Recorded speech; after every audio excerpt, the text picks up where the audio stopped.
सम्मानित मंच और साथियों, माता और बहनों, हाथ धोइए।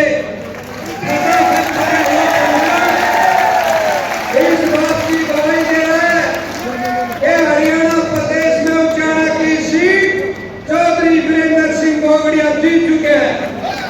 और आपसे कहना चाहूंगा, देखो भाई कितना बड़ा जन सैलाब भाई वीरेंद्र गोगड़िया के लिए इस मंच पर आप देख सकते हो। जाना कितनी बड़ी जनता प्रेमदान जी वीरेंद्र गोगड़िया जी, और उसके बाद आपकी बड़ी पूजा पूरा करती पूरा।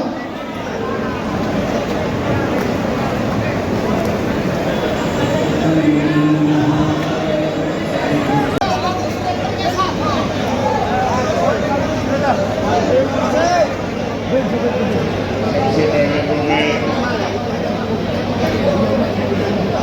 स्टेज पर बैठे हुए मेरे पिता समान बुजुर्गों, मेरे नौजवान भाइयों और बहुत ही सम्मानित उचाना हल्के के कोने कोने से आए हुए मेरे बुजुर्ग, मेरी माताएं, मेरी बहनें और मेरे भाई साथियों, आज उचाना हल्के की पूरी सरदारी यहाँ मौजूद है। साथियों, एक बात मैं आपको बताना चाहूंगा कि ये कोई पॉलिटिकल जनसभा नहीं है, ये इंसाफ जनसभा है। इंसाफ मांगने के लिए जब किसी भाई के साथ कोई ज्यादती हो, जब किसी भाई का हक छीना जाए, जब आपके किसी भाई के साथ धक्का हो जाए, तो वो जो भाई है, और धक्का किसके साथ होता है? जो कमजोर हो, जो गरीब हो, उसके साथ धक्का होता है। और फिर उस कमजोर और गरीब आदमी जाता कहाँ है? गरीब में, अपने लोगों के बीच में, अपने भाइयों के बीच में, उसके पास और कोई चारा नहीं होता। तो साथियों, ये आज इंसाफ के लिए पंचायत बुलाई गई और उस पंचायत में इंसाफ कौन मांग रहा है? इंसाफ मैं मांग रहा हूं साथियों, मैं मांग रहा हूं।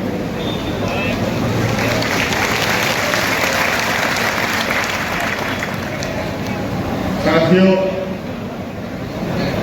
जब मेरे मुंह पे दाढ़ी का बाल नहीं आया था, मूछ का बाल नहीं आया, मैंने कांग्रेस का दामन थामा। सन 2000 की बात है, उस टाइम कांग्रेस का घोड़ा उठाया था साथियों, और एक छोटे से कार्यकर्ता के रूप में कांग्रेस पार्टी में काम करना शुरू किया। और उस दिन से आज 2024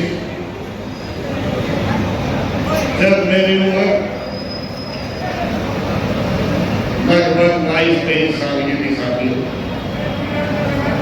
और आज मेरी उम्र 47 साल की हो चुकी है साथियों।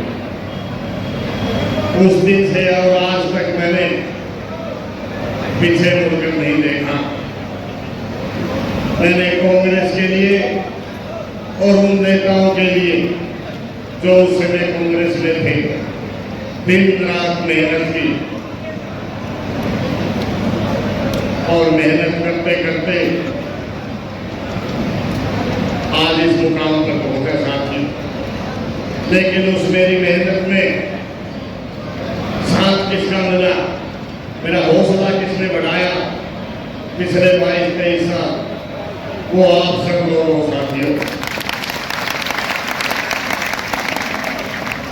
साथियों, मैं एक बात आपको बताना चाहूंगा।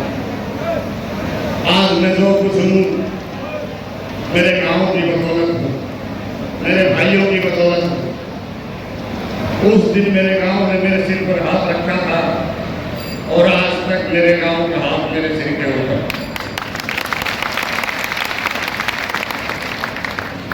मेरे गांव की 36 बिरादरी का जो ऋण है और जो मेरे भाइयों का, इस हल्के के भाइयों का जो मेरे ऊपर ऋण है, अगर 7 जन्म ले तो 7 जन्म उतार नहीं सकता साथी। साथियों, आपका आशीर्वाद मिलता गया और मैं आगे बढ़ता गया और मैं आज इस मुकाम पर पहुंच गया कि हरियाणा प्रदेश की कांग्रेस में जो 94 आदमी हैं, जिसमें भूपेंद्र सिंह हुड्डा, दीपेंद्र सिंह हुड्डा, रणदीप सिंह सुरजेवाला, शैलजा, उदय भान सभी हैं, उन्हीं 94 आदमियों में आपका भाई आज हरियाणा प्रदेश की कार्यकारिणी का मैं सदस्य हूँ। यानी कि आज पूरे हरियाणा के लेवल के जो नेता हैं वही मेरा कद है, उसी उन्हीं नेताओं में वही मेरी गिनती होती है 94 आदमी।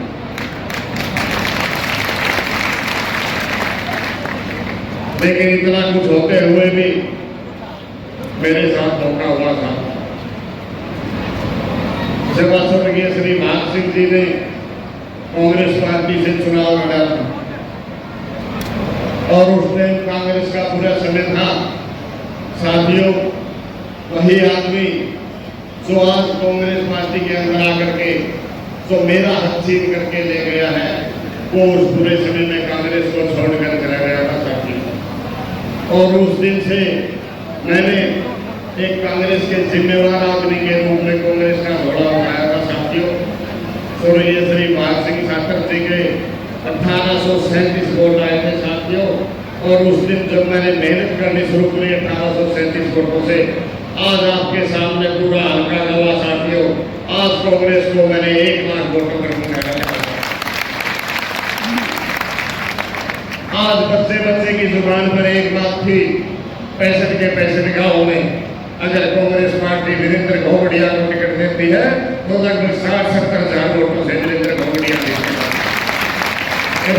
बताओ साथियों, ये बात सच्ची है या झूठी है? बताओ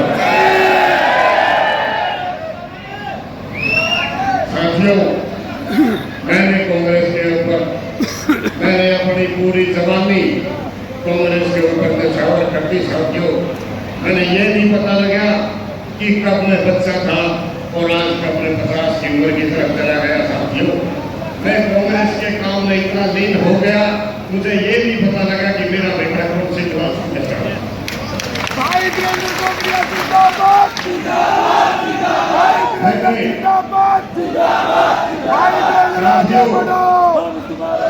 मैंने अपना सब कुछ कांग्रेस के ऊपर न्यौछावर कर दिया साथियों, अपना जीवन कांग्रेस के ऊपर न्यौछावर कर दिया, अपना घर कांग्रेस के ऊपर न्यौछावर कर दिया, अपना सब कुछ कांग्रेस के ऊपर न्यौछावर कर दिया साथियों। जिस दिन में जब मैंने कांग्रेस का झोला उठाया उस दिन में संपन्न परिवार में मैं कॉलेज में जीप में जाता था साथियों, जीप के अंदर बैठकर कॉलेज में जाता था, और आज हालत ये है कि मेरे पास साइकिल भी नहीं है। ये अपना सब कुछ मैंने कांग्रेस के ऊपर न्यौछावर कर दिया साथियों। आज सिर्फ भीगने के लिए बचा हुआ है, बचा कुछ नहीं है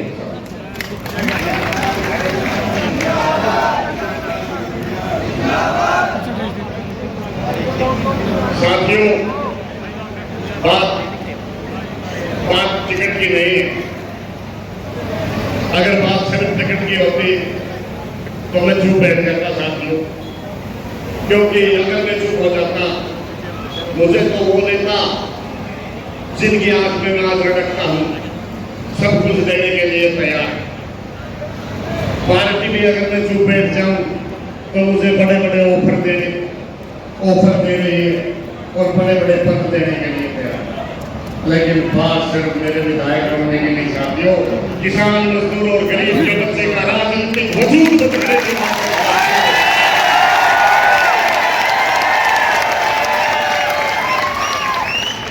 मेरे से पहले भी अनेकों किसानों के बच्चे इन राजनीतिक लोगों का शिकार हुए हैं साथियों।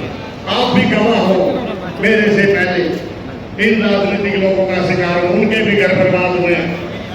आपके बीच में ही विचार से भलेराम शोकर जी ने, उनके साथ भी इन नेताओं ने यही किया था, वो भी शिखर पर पहुंच गए थे साथियों। अगर आप चाहते हो कि आगे से कोई किसान का बच्चा बर्बाद ना हो, आगे से कोई गरीब मजदूर का बच्चा अपना सब कुछ खो करके भी, अपना पूरा जीवन न्यौछावर करके भी, अपना घर बार न्यौछावर करके भी, और उसे सिर्फ पछतावा ही याद लगे।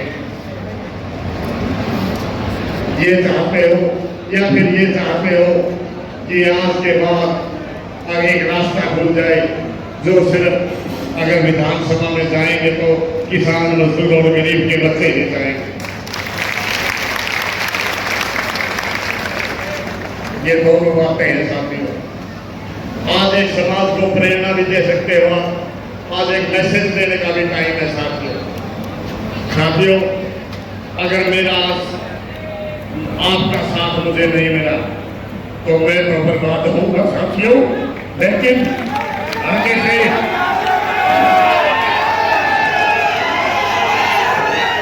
साथियों मैं तो बर्बाद हो जाऊंगा, लेकिन आगे से कोई किसान मजदूर का बच्चा इन रजवाड़ों के खिलाफ हिम्मत नहीं करेगा साथियों। रजवाड़ों के खिलाफ हिम्मत नहीं करेगा। मैंने हिम्मत करी है, मैंने छाती अड़ाई है। ये वही हल्का है, दूसरा फार्म भी यहाँ कोई भटका नहीं था किसी के खिलाफ। आपके इस बेटे ने अपना सब कुछ न्यौछावर करके उन पूंजीपति और राजघरानों के खिलाफ लड़ाई का विपुल बताया है साथी।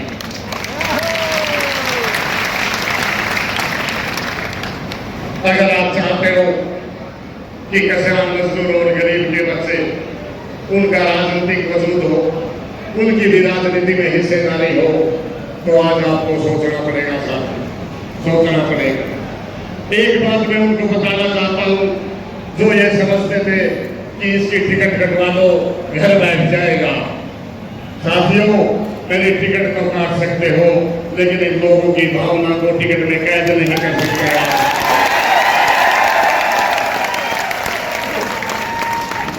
साथियों, टिकट तो मेरे काट सकते हो, लेकिन जो पिछले 23-24 साल में उचाना हल्के के लोगों के साथ जो मैंने अपना रिश्ता बनाया है, जो उनका प्यार और आशीर्वाद का मेरे साथ संबंध है, उस रिश्ते को आप नहीं काट सकते।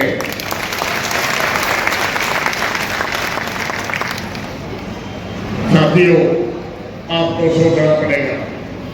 अगर आप चाहते हो कि आगे से हमें टोलों पर नहीं बैठना पड़े, अगर आप चाहते हो आगे से हमें मोटरों पर नहीं बैठना पड़े, अगर आप चाहते हो कि दिल्ली जंतर मंतर पर हमारी बहन बेटियां की जो चोटियां खींची गई थी ऐसे हादसे ना हो, तो आपको सोचना पड़ेगा साथियों।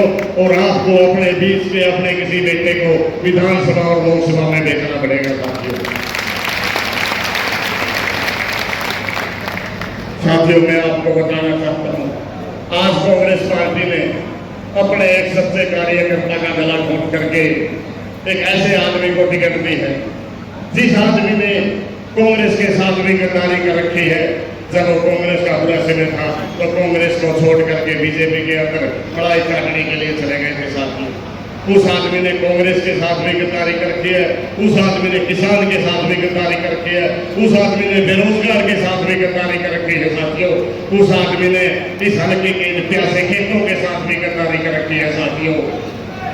साथियों, वो वही आदमी है जो संसद में बैठकर जब किसान के खिलाफ काले कानून बने थे, उन काले कानूनों को बनाने में उस आदमी की कलम चली साथियों। क्या आप सहन करोगे जो किसान के खिलाफ, अगर वो आदमी जो किसान के खिलाफ काले कानून बनाने में भागीदार है, कार्यकर्ता साथियों, वो आदमी जिन आदमियों की बदौलत आज मेरे हल्के में इन बेरोजगार भाइयों की, मेरे नौजवान हजारों भाइयों की बेरोजगारों की लाइन लगी हुई है साथियों। क्यों? वो जिम्मेदार क्यों है? क्योंकि 9 बार प्रतिनिधित्व किया है साथियों। 5 बार उसका बाप विधायक, 6वीं बार उसकी मां विधायक, 7वीं बार उसके पिताजी MP, 8वीं बार राज्यसभा में उसके पिताजी और 9वीं बार वो खुद MP साहब। अगर 9 बार केंद्र में मंत्री, हरियाणा प्रदेश में बड़े बड़े पदों पर रहने के बाद भी आज मेरे किसान के खेत कैसे हैं, आज मेरे हजारों भाई बेरोजगार हैं, क्या दोबारा हक है उन आदमियों का इस हल्के का प्रतिनिधित्व करने का साथियों? आपको सोचना पड़ेगा साथियों। आज एक वीरेंद्र गोगड़िया है, गोगड़िया का साथ दोगे तो कल अनेकों वीरेंद्र बड़ौदा, वीरेंद्र उचाना और वीरेंद्र कितने वीरेंद्र पैदा होने का आज आपके हाथ में है। अगर किसान, मजदूर और गरीब आदमी के बच्चों का राजनीतिक भविष्य बचाना चाहते हो और ये चाहते हो कि किसान का भी बेटा, मजदूर का बेटा, गरीब आदमी का बेटा विधानसभा और लोकसभा में जाए, तो आज आपने इस किसान के बेटे को बचाना पड़ेगा और इसके सिर पर हाथ रखना पड़ेगा।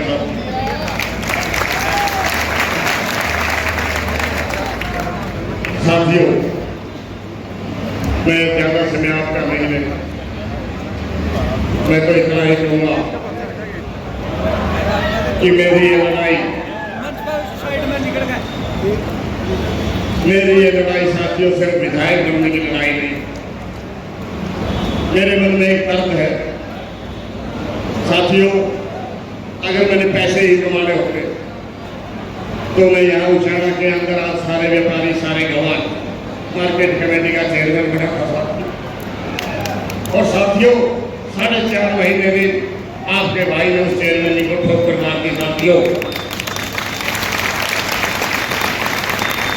हमारे बहुत से व्यापारी भाइयों ने कहा कि आशा पागल आदमी है, चेयरमैन नहीं छोड़ते, लोग तो मेमोरी भी नहीं छोड़ते।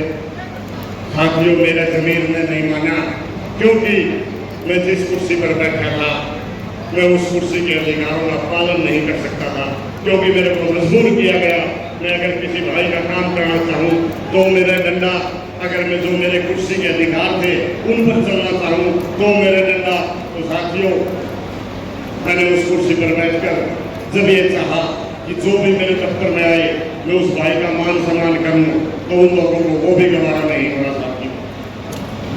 उन्होंने CID छोड़ दी कि ये देखो इसके दफ्तर में कितनी चाय लगती है, और जो उसके गुड़के हैं, उसके भतीजे जो बैठे रहते हैं यहाँ, वो शाम को ये पूछते थे रेडी वाले से कि वीरेंद्र गोगड़िया के दफ्तर में कितनी चाय लगी है। और जब उनको पता लगता कि शाम को 300 चाय लगी है, तुरंत दिल्ली फोन मिलाते थे कि चाची 300 चाय भी आ गया।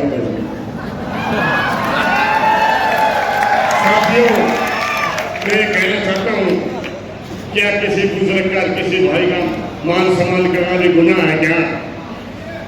इसलिए साथियों, जब मेरी आत्मा ने गवाही दी थी, अगर मैं उस कुर्सी पर बैठकर किसी भाई का भला नहीं कर सका और उस कुर्सी पर बैठकर अगर किसी भाई का मान सम्मान और किसी मेरे बुजुर्ग का मान सम्मान नहीं कर सका, तो मैंने उस कुर्सी पर बैठने का कोई अधिकार नहीं है।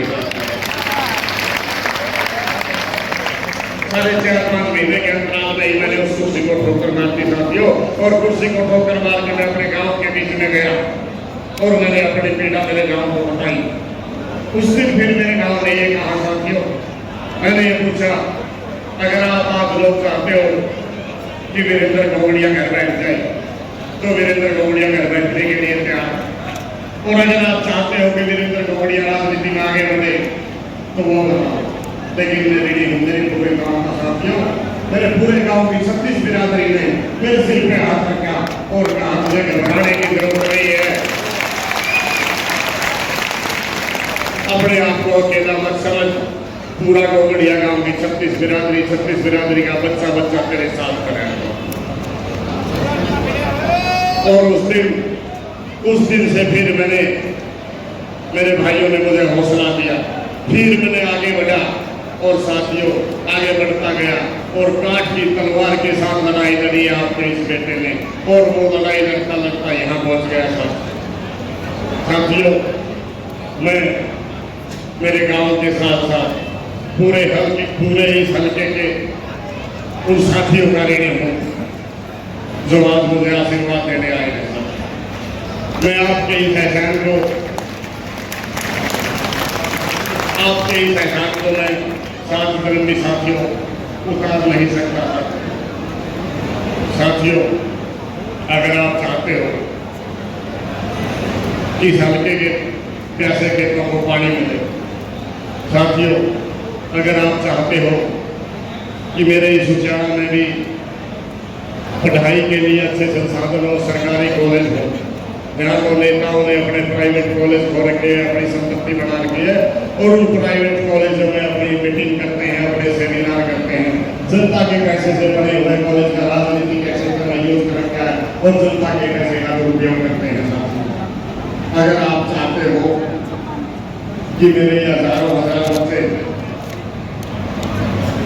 साथियों मुझे पता है कि प्राइवेट स्कूल में और बाहर अपने बच्चे को पढ़ाना कितना मुश्किल है। अगर आप चाहते हो कि हमारे बच्चे सरकारी स्कूल और सरकारी कॉलेजों में पढ़े, अगर आप चाहते हो कि हमारे बच्चों को रोजगार मिले, अगर आप चाहते हो कि हमारा ऐसा विधायक बने जिसे हम फोन करके अपने गांव में बुला लें, दिल्ली और चंडीगढ़ ना जाना पड़े, तो आपने इस वीरेंद्र गोगड़िया को आशीर्वाद देना पड़ेगा सर।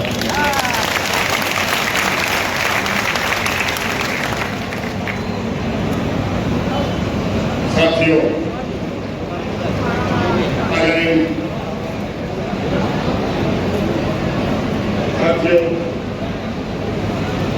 एक अंतिम बात मैं कहता हूं, जो भी भाई इस मैदान में आए, मैं पूरे समाज को एक बात कह बताना चाहता हूं। आज ये चर्चा है कि भाई तुम इकट्ठे हो जो 110% जीतोगे।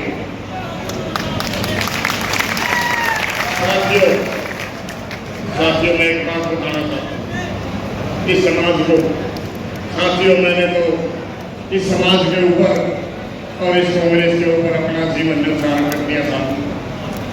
साथियों मैंने इस कांग्रेस के ऊपर अपना सब कुछ बर्बाद कर दिया था। अपने जिंदगी के 23-24 साल में समाज के बीच में रहा हूं। साथियों मैंने हर संभव कोशिश करी है कि मैं मेरे हर भाई के सुख दुख में शामिल हो। साथियों मैं उन भाइयों से भी कहना चाहूंगा कि मैं झोली करके आप लोगों से भी मदद मांगता हूं, क्योंकि मैंने तो अपना सब कुछ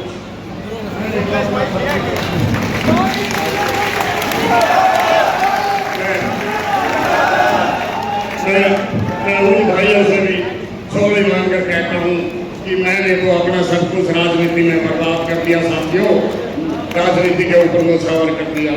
ना मैं बिजनेस करता, ना मैं दुकानदारी करता, ना मैं नौकरी करता। साथियों मैंने तो सिर्फ समाज सेवा करी है। साथियों समाज सेवा, और आज इस समाज से अपना हक मांग रहा हूँ। साथियों अपना हक मांग रहा हूँ।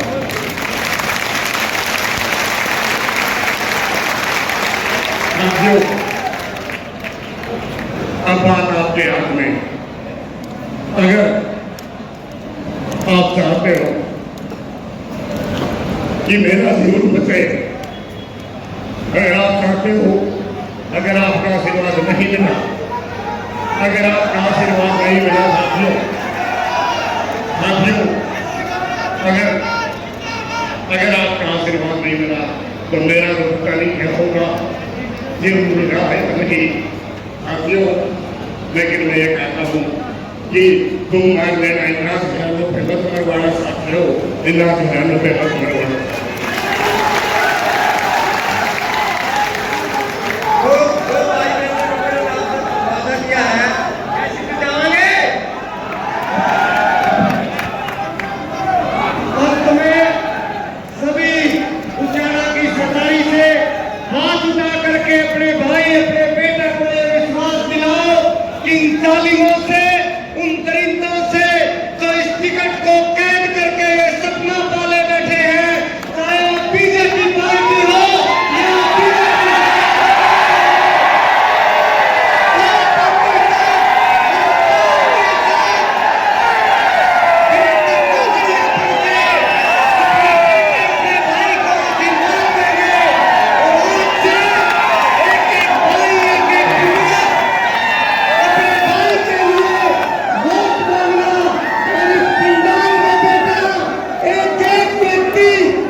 चीफ मिनिस्टर अंदर उस राज कराने का हमारे इन तीनों से मुकाबला आपको और हमको मिलकर करना है। आज से ये मिशन शुरू होता है उजाला का, और इस देश के अंदर ये आवाज जाएगी कि उजाला के बच्चे ने, नौजवान ने और बुजुर्ग ने वो आशीर्वाद उस बेटे को दिया था, तो दिल्ली 10 बार सोचेगी भविष्य के अंदर ऐसी गद्दारी की जो की जाए। तो सबको आप आए, आपका ये ऋण है। बहुत से लोग ये चाहते थे। अब अंत में बटीपुरा अपना एक गाना सुनाएगा, उसके बाद सब अपने अपने घरों को चले जाएंगे।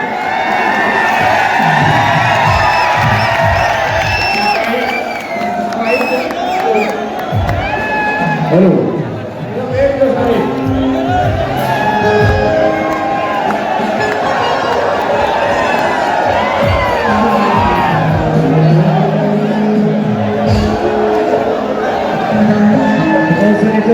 ऐसे नीचे